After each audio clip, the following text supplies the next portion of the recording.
Katonda tebamulemesa. Kiwandiike, Katonda tebamulemesa.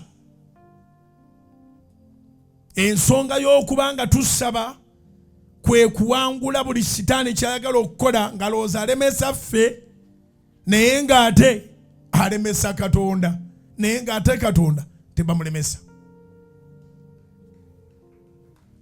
Mujjukire omwana wa Katonda mu kitabo kya Matayo essula 28 ne bw'otogendawo homework ojja kwesomerawo.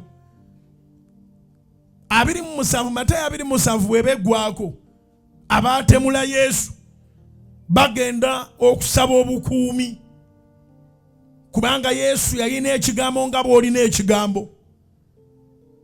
Kubanga manyi nga bensaba nabo bonna mulinayo ekigambo, ogamba nja kubeera bulungi, nja kutereera, luliba lumu, nyina essuubi, nyina okukkiriza.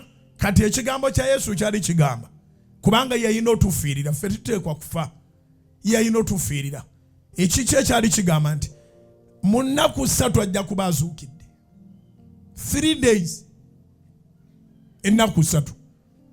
Matayo essula 27 bwebanga eggwako, Abafalisaayo ne bakabona abakulu ne balumba Piraato, ne bagenda bamugamba nti omulimba oyo yagamba nga akyali mulamu, olwo balowooza yafudde. Omwana wa Katonda tafa. Yagamba nga akyali mulamu nti ennaku 3 ayinza okuzuukira, nti ajja kuzuukira. Kaakati abo Abafalisaayo ne bagamba ne bakabona ne bagamba Piraato abawe abasirikale bagende bakuume entaana ya Yesu n'amaanyi, bw'abayigirizwa be bagenda okujja babbeyo omulambo.